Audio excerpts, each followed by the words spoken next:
Assalamualaikum warahmatullahi wabarakatuh. Alhamdulillahirrabbilalamin. Wabihi nasta'in.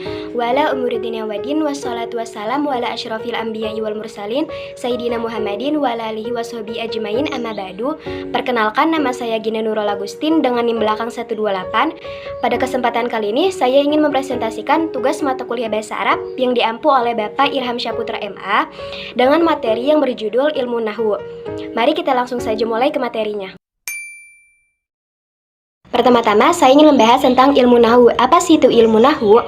Secara literatur, ilmu nahwu itu didefinisikan sebagai ilmu yang mempelajari prinsip-prinsip untuk mengenali kalimat-kalimat bahasa Arab dari sisi i'rab dan binanya. Nah, secara singkat ini, ilmu nahwu itu membahas harokat di akhir kalimatnya.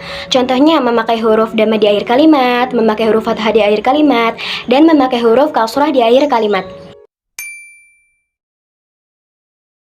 Yang kedua ada jenis kata. Jenis kata dalam bahasa Arab terbagi menjadi 3, yaitu yang pertama ada isim. Isim itu kata yang menunjukkan pada makna tersendiri dan tidak disertai dengan status waktu. Contohnya kitabun.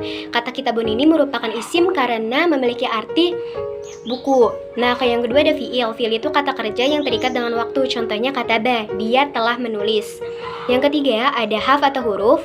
Itu setiap kata yang tidak bermakna kecuali jika bersama dengan kata yang lain. Contohnya ada man, dari, ila ke, ala di atas, fi di dalam, suma kemudian, au atau, fi dari, idza jika atau apabila, hatta itu sehingga.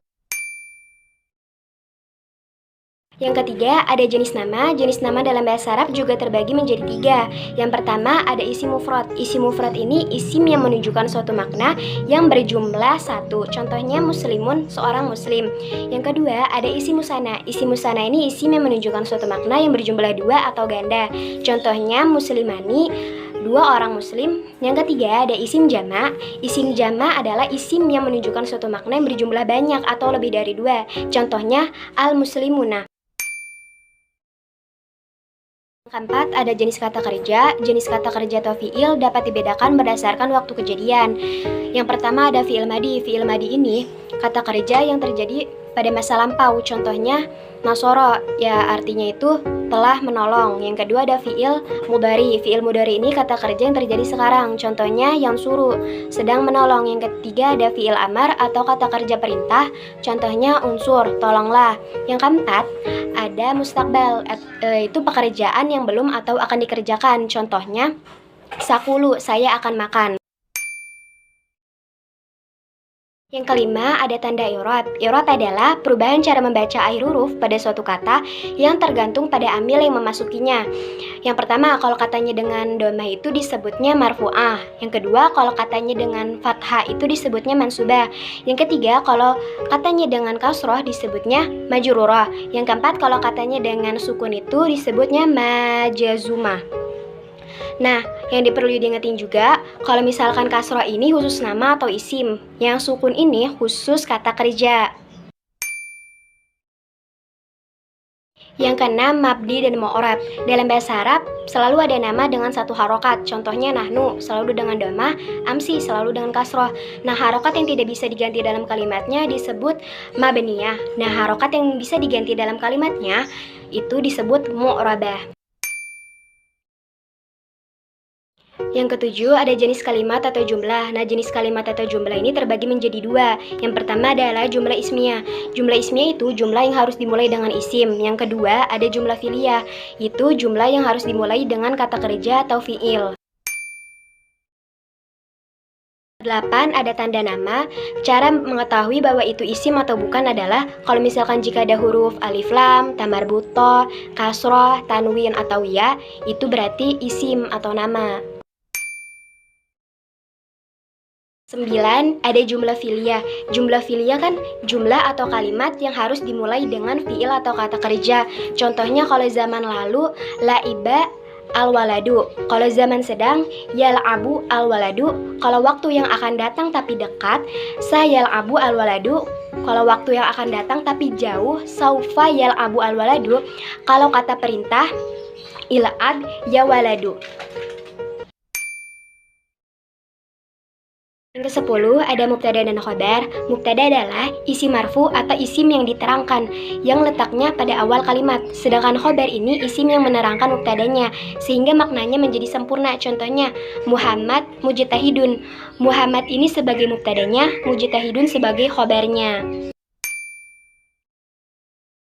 11 ada fi'il dan fa'il. Fi'il adalah kata kerja dalam sebuah kalimat bahasa Arab, sedangkan fa'il adalah subjek dalam sebuah kalimatnya. Contohnya, yal'abu al-waladu al-qurata. Yal'abu sebagai fi'il atau kata kerjanya, al-waladu sebagai subjeknya, al-qurata sebagai maf'ul bih atau objeknya. Nah, bentuk fi'il ini harus menyesuaikan dengan fa'ilnya atau subjeknya. Apakah muzakkar laki-laki atau mu'annas perempuan? 12. Tanda kata kerja. Cara mengetahui bahwa itu tanda kata kerjanya atau bukan dengan yang pertama, kata kerja pada zaman lalu atau fi'il madi ditandai dengan kata ganti pada akhir kalimatnya. Contohnya la'ibta. Yang kedua, kata kerja pada zaman sedang atau fi'il mudhari ditandai dengan kata ganti pada awal kalimatnya. Contohnya yal'abu. Yang ketiga, kata kerja perintah. Akhirnya sukun jika itu muzakkar, akhirnya ya jika itu mu'annas.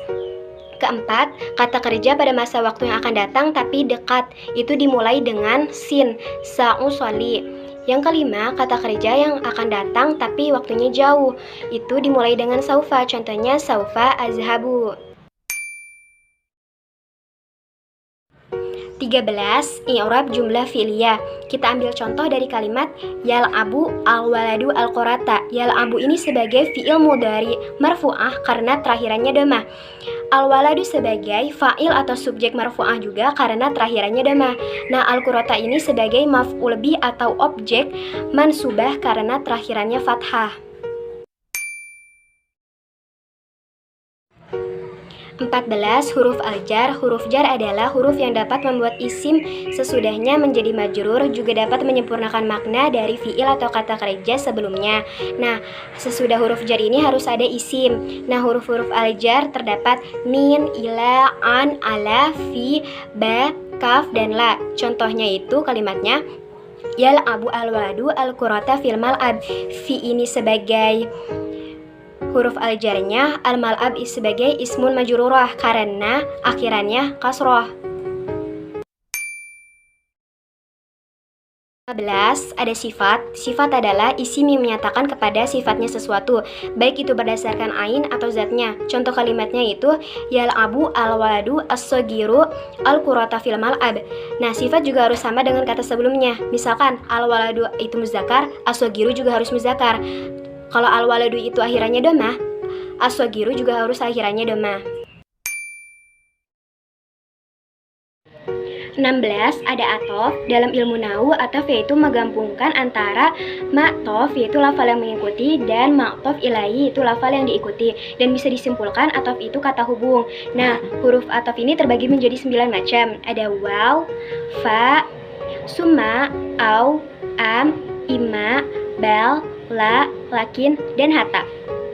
Nah, contoh kalimatnya itu yal'abu al-waladu wal bintu as-sagira al-qurata fil mal'ab. Wa-nya ini sebagai huruf atofnya, al-bintu sebagai ma'tof marfu'ah karena terakhirannya dhamma. 17. Ada al-hal. Hal adalah keterangan kondisi dari subjek yang sedang dibicarakan atau sohibul hal. Nah, hal itu harus sama dengan sohibul halnya. Contoh kalimatnya ja'a zaidun rokiban. Nah, rokibannya ini adalah hal mansubah karena terakhirannya fathah. Perbedaan hal dengan sifat itu, kalau hal itu harus mansub dengan fathah. 18. Al-badal. Badal secara bahasa yaitu pengganti. Dinamakan demikian karena badal dapat menggantikan posisi kata yang digantikan. Nah, badal juga harus mengikuti dari kata yang sebelumnya. Contoh kalimatnya itu yal'abu al-waladu Muhammad. Al-waladu sebagai mabdulnya, Muhammad sebagai badalnya. 19.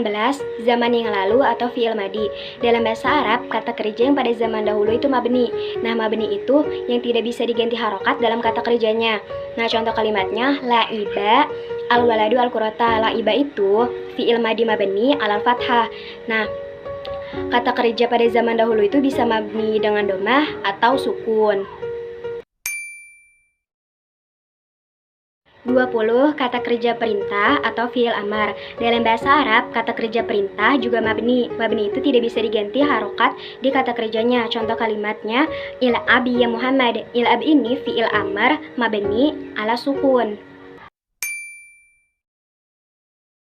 21. Fi'il lazim dan muta'adi. Fi'il lazim ini fi'il yang tidak membutuhkan maf'ul bi atau objek.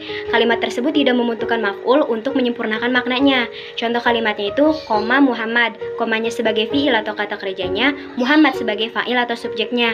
Kebalikan dari fi'il lazim, fi'il muta'adi ini membutuhkan maf'ul dalam kalimatnya untuk menyempurnakan maknanya. Jika tidak ada maf'ul di dalam kalimatnya, itu kalimatnya tidak sempurna. Contoh kalimatnya itu yaktubu Ahmad arisalah. Arisalahnya ini sebagai maf'ul bih atau objeknya. 22. Musanna dan jama. Isim musanna adalah isim yang menunjukkan suatu makna yang berjumlah dua atau ganda. Nah, isim musanna ini mempunyai tanda pada akhir katanya, yakni alif dan nun jika ia berirob marfu atau ya dan nun jika ia berirob mansub atau majrur. Contoh kalimatnya itu waladaini, dua anak laki-laki. Terus isim jama. Isim jama itu menunjukkan suatu makna yang berjumlah lebih dari dua atau banyak. Nah, isim jama ini terbagi menjadi dua. Yang pertama ada isim muzakkar salim atau laki-laki, yang akhir katanya ditambah waw dan nun atau ya dan nun. Contohnya muslimina, banyak orang muslim. Yang kedua isim musanna muannas salim, yang akhirnya katanya ditambah alif dan ta. Contohnya solihatun, banyak perempuan yang solihah. 23. Mudhaf ilaihi. Mudhaf ilaihi adalah pemilik atau pemilik kepunyaan. Nah, syaraf mudhaf ilaihi ini harus menggunakan kata benda. Mudhaf ilaihi selalu dalam keadaan majrur. Salah satu tandanya adalah harokat terakhir kasroh jika ada alif dan lam. Ketiga, dan berharokat kasroh tanwin jika tidak ada alif dan lam. Contohnya al-ustazah. Sekian yang dapat saya sampaikan, kurang lebihnya mohon maaf. Wassalamualaikum warahmatullahi wabarakatuh.